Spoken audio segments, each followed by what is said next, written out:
Sepanjang sejarah, kita udah lihat banyak penguasa hebat, tapi ternyata dalam takdirnya, bumi ini cuma akan dipimpin secara absolut oleh 5 orang.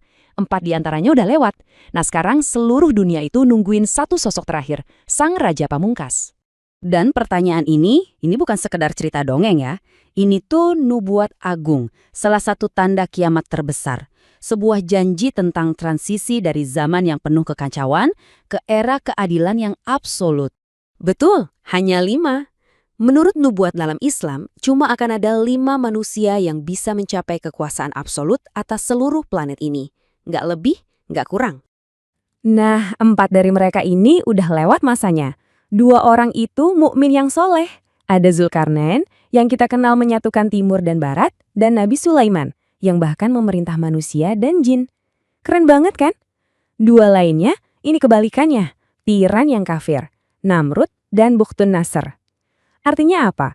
Cuma tersisa 1 kursi kekuasaan terakhir.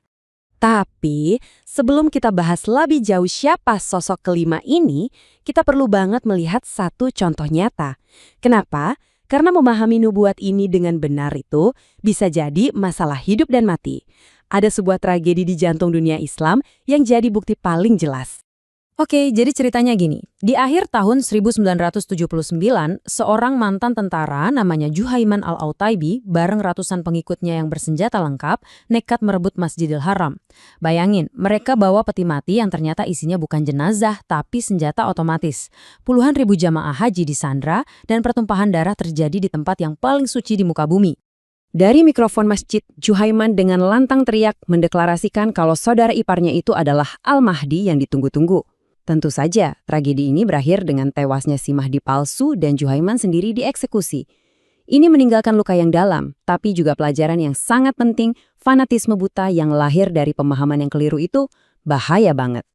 Nah, justru untuk menghindari tragedi-tragedi kayak gitu lagi, nubuat ini tuh ngasih kita kunci-kunci yang super spesifik. Kunci buat ngenalin Mahdi yang asli yang nggak mungkin bisa dipalsuin sama siapapun. Oke, penting untuk tahu kalau ada perbedaan mendasar dalam keyakinan soal ini. Teman-teman Sunni meyakini Imam Mahdi itu namanya Muhammad bin Abdillah, keturunan dari Al-Hasan dan beliau akan lahir di masa depan. Di sisi lain, teman-teman Syiah, khususnya Itsna Asyariyah, meyakini beliau adalah Muhammad bin Hasan al-Askari yang sudah gaib di dalam gua selama lebih dari 1000 tahun. Kalau dari jalur Sunni, nubuatnya ngasih detail yang presisi banget. Namanya harus Muhammad, nama ayahnya harus Abdillah, secara fisik dahinya digambarkan lebar, hidungnya mancung. Dan ini yang paling menarik nih, Allah akan mempersiapkan beliau jadi pemimpin secara instan, dalam 1 malam. Maksudnya, tiba-tiba aja dikasih ilmu dan kesiapan mental yang luar biasa. Dan inilah yang bikin kisah beliau jadi unik banget. Mahdi yang asli itu sama sekali nggak haus kekuasaan. Justru sebaliknya, beliau itu seorang pemimpin yang terpaksa memimpin karena takdir. Kemunculannya itu dipicu oleh kekacauan politik setelah seorang pemimpin wafat. Di tengah perebutan kekuasaan sengit antar pangeran, Muhammad bin Abdillah ini malah kabur dari Madinah ke Mekah. Dia nggak mau ikut campur sama sekali. Tapi orang-orang soleh di zaman itu berhasil menemukannya. Dan meskipun beliau nolak berkali-kali, akhirnya beliau dipaksa untuk menerima baiat atau sumpah setia. Nah, keengganannya inilah yang jadi tanda keasliannya. Dan disinilah bukti mutlak pertama muncul. Begitu kabar baiatnya tersebar, sebuah pasukan besar dikirim dari arah Syam, kurang lebih wilayah Suriah modern, buat membunuhnya. Tapi coba tebak apa yang terjadi? Di tengah gurun bernama Baidah, bumi tiba-tiba terbelah dan menelan seluruh pasukan itu, hidup-hidup. Wow, sebuah intervensi ilahi yang langsung membungkam semua keraguan. Setelah mujizat yang luar biasa itu, orang-orang soleh dari seluruh penjuru dunia langsung datang buat bergabung dengannya. Tapi, tantangan terbesar baru aja dimulai. Bentuknya, sebuah perang yang skalanya belum pernah ada tandingannya. Perang ini disebut Al-Malhamah Al-Kubro atau Perang Besar. Pasukan dari Barat atau Romawi datang dengan kekuatan hampir 1 juta tentara. Nubuatnya jelas banget soal nasib pasukan Muslim. Mereka akan terbagi jadi 3. Sepertiga kabur dan dosanya nggak akan diampuni. Sepertiga gugur sebagai syuhada terbaik. Dan sepertiga terakhir merekalah yang akan meraih kemenangan mutlak. Setelah kemenangan besar itu, target selanjutnya adalah Konstantinopel, kota dengan benteng yang melegenda. Tapi cara penaklukannya ini beda banget. Pasukannya yang berjumlah 70.000 orang nggak bawa senjata pengepungan sama sekali. Senjata mereka cuma satu, iman. Dengan mengucapkan takbir pertama, Allahu Akbar, sisi tembok darat kota itu langsung runtuh di depan mata mereka. Mereka mengucapkannya lagi untuk kedua kalinya. Dan sisi tembok yang menghadap laut pun ikut roboh.